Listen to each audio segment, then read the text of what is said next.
Hello and welcome back again. Okay, so today I just came across this video on YouTube, and it is a priest gets surprised about something in the Quran. And I thought, hey, if it is a priest, then most of you are watching me probably might be able to relate to it. So I didn't wait to see the video before I bring it up. So I just want to bring it up, and then we see it here, and maybe some of you will be able to relate to it. And actually the title was in Arabic and I can't translate it, and I can't understand. My Arabic is not that good enough yet, so I took it to Google Translate and then found that it was about American praise and getting surprised about something in the Quran. So I'm very curious to see what is it that this American priest found in the Quran, and he's going to talk about what is it like. So let's see it.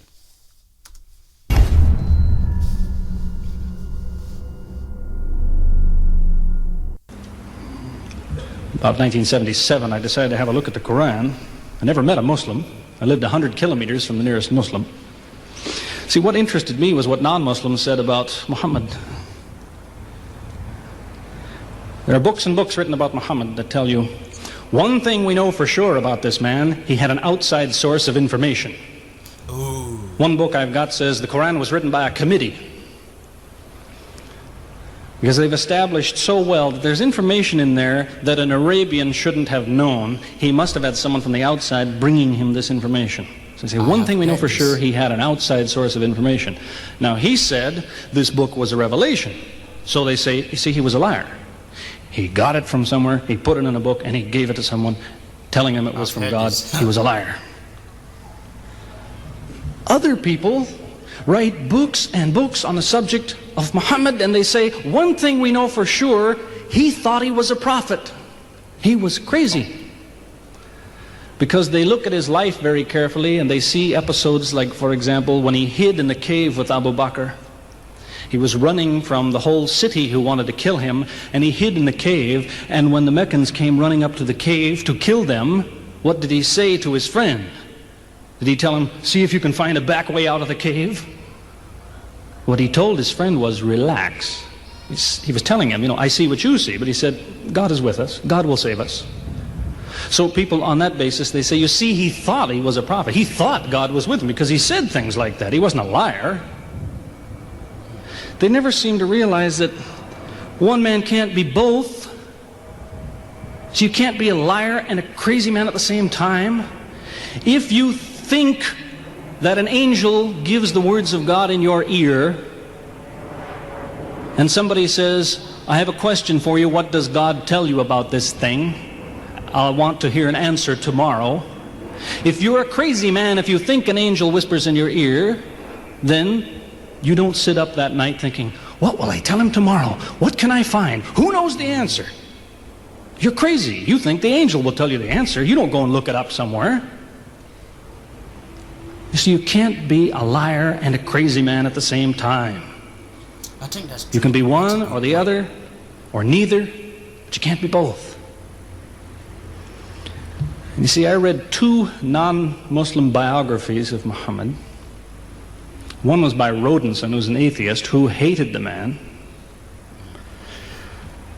But many interesting things come up about his life that I had to wonder about.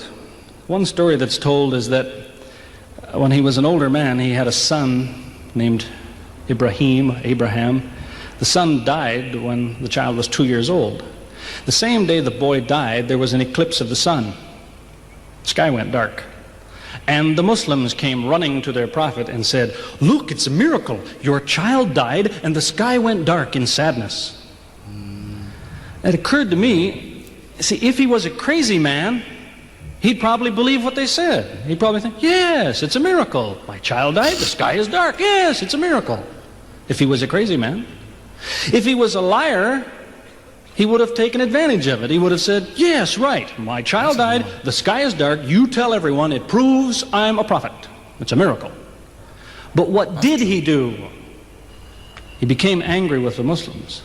He told them that was nonsense. He was angry with them. How dare you say that? He said the sun and the moon are signs of God, and they don't worry themselves about the birth of a man or the death of a son of Muhammad. Doesn't look very crazy. Doesn't look much like a liar.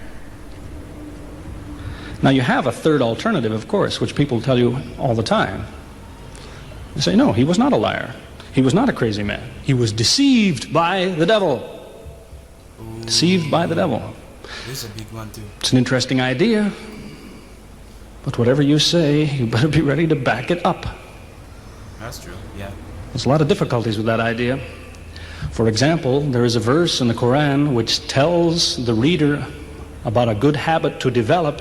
It tells him, before you read this book, always say, A'udhu billahi minash shaitani rajim, which means, I take refuge in God from Satan the rejected. Is this Satan who wrote this? Who said, before you read my book, ask God to save you from me? Is that Satan who wrote that? As Jesus said, if Satan is divided against himself, then his kingdom will fall. He's fighting against his own interests. So let me finish with a story that illustrates a point. As I said, there's many theories and many explanations around. Many explanations. But an explanation, something somebody tells you, is just so much air coming out of his mouth unless he has proof and unless he offers you something that you can use to falsify it. You see, there's many theories of how do the planets go around the sun and how do the stars burn and all the rest of it. Many theories. Most of them are just so much wind. Scientists pay no attention to them because they don't contain something that could be checked to prove it false. You see, Einstein was considered an intelligent man because when he offered his theory in 1905 and again in 1915, he didn't just offer a theory, he said, here's 3 ways to prove I'm wrong. Now it's worth listening to. He's told me, here's 3 different things you can do. If you can do this, I'm wrong. Here you are. I was looking at Is there anything like that in Christianity? Has the Christian ever said, you want to prove I'm wrong? All you have to do is this. Has he ever done that? The Quran is filled with that kind of thing. Filled with it. Ooh, that's saying, you want to prove this book is wrong? Do this. Prove it. Go ahead. Do it. Filled with that kind of thing.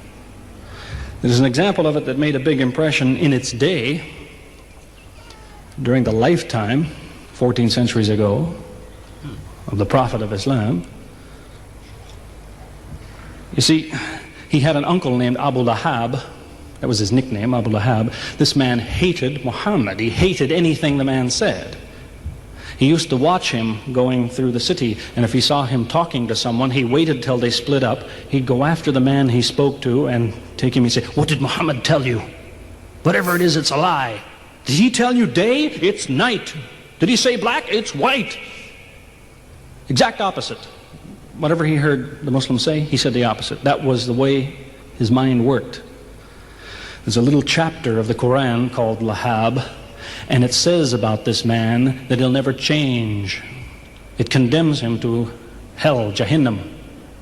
You see, if the man had ever become a Muslim, the Muslims would believe, well, now he's not condemned anymore. You see, for 10 years before Abu Lahab died, that was a part of the Quran. And the Muslims could come to Abu Lahab and say, do you know, it's been revealed to us in our book that you will never be a Muslim. God says you will never be a Muslim. For 10 years they told him that. All he had to do was say, well, your book is wrong. I want to be a Muslim. What do you think of your book now? That's all he had to do. He had 10 years to think about it. And that's the way he was. See, if somebody is your enemy, you don't come to him and say, you want to prove I'm wrong? Here, say this. Come on, say it. If all you have to do is say the words and I'm wrong, you finish me. He never did it. See, this is one of many cases of something that was offered that could have been falsifiable. So it was. As I say, in 1978, after, how long would that be? 15 years of arguing with the church authorities, one place or another, I got the idea. I'm going to argue with some other people. I'm going to read the Quran, see how much of it is any good, pick out the true, pick out the false. I thought it'll take a few years, it'll take some serious study and so on. I read through it. About 3 days later, I finished it. I said, this is what I've been saying for 15 years. He's serious. So I went to find some Muslims. I don't want somebody to feel you've been tricked into something. I haven't said anything about Christianity that isn't true. haven't said anything about Islam that isn't true unless it was a slip of the tongue or something. I'm simply trying to remind an individual, don't close your mind before it's too late. Don't make up your mind before you have all the facts. Yes. Most people who used to be Christians and become Muslims will tell you, I am a better Christian than I used to be. Now I follow Christ. I didn't before. That's what I would tell you.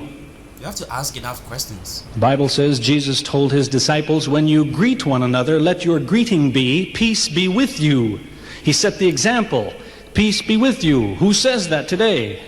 Christians? Jesus did. Is it Once in a great while, maybe. What? Muslims, whether they speak Arabic or not, they say, Salaam alaikum. Peace be with you.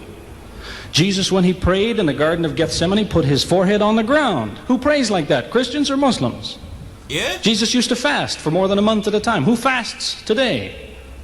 Christians or Muslims? Oh, okay. Who really is trying to imitate Jesus? But I'm not sure. It is from the Bible. Somebody said to me before coming in here, they said, the Muslims make Jesus out, they insult him and so on and so on. How possibly do they insult him? They lift him up. Up. They can't tolerate anything bad said about him. They would just as quickly tell you that, they say Muhammad Rasulullah means Muhammad is the messenger of God. They will just as quickly say Isa, Jesus, Isa, Rasulullah, no problem. Just as quickly tell you that because it's true. They occupy the same place. If God himself wants to make distinctions among his prophets, that's his business, not ours. Treat them all with the same amount of respect. May God guide us always closer to the truth.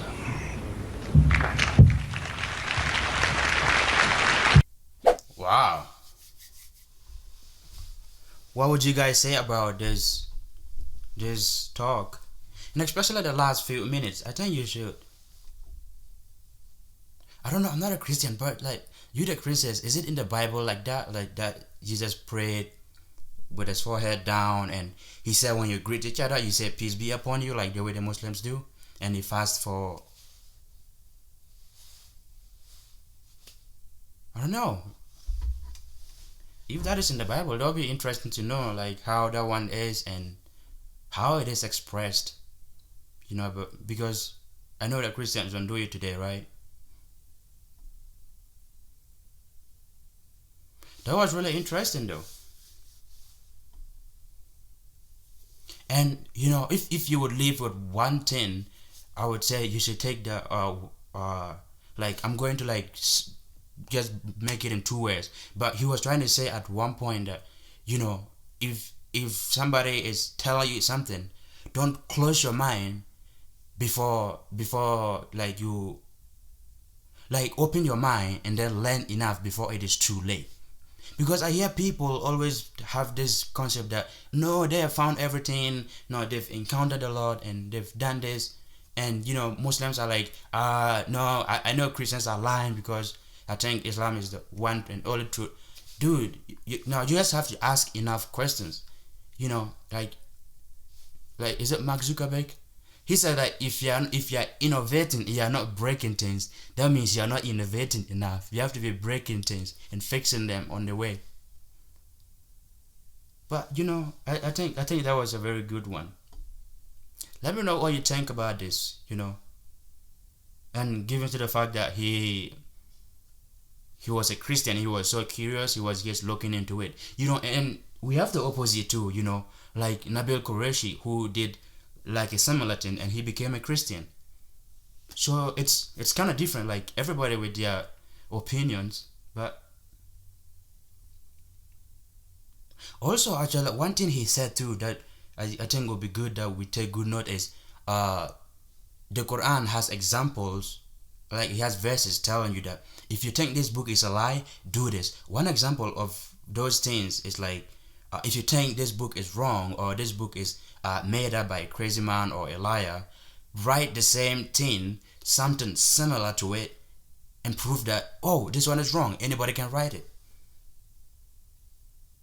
And that's what the man was trying to say, and nobody has done it since Muhammad died, or since the Quran was revealed. Nobody has written something similar. But that's the point. That's not like a flat point that, hey, this is it, that's all. You can bring up your arguments and then counter it and say maybe why that point is not strong enough, or whatever points that you have. But I really like the point that when you say something is not true, you prove it. You prove this. Oh, this is why this is not true. This is the evidence. This is the this. But you don't just come out and start talking and then trying to use emotions to get people to your side. And let's not make it be like something political and bring in identity politics in it. I'm a Christian, I won't have to defend this thing, or I'm a Muslim, I won't have to defend this thing, or say I'm just where I am, and I think where I am, I'm comfortable there. Most of the time, maybe you might realize that the places that you are comfortable at, like in the beginning or in the early stages of whatever you're doing, there's a good chance that's not the right thing. But if that's the right thing, and then you keep digging, you even expand your knowledge, and you'll be a better person in that field. Like, that's what I would say. Let me know what you think. If you have similar videos and you want me to react to, put the link in the comments below, or you can just email it to me and I'll try to get to it. And of course, hit the like button if you did like the video, and of course also subscribe to the channel. Thank you so much, and see you next time.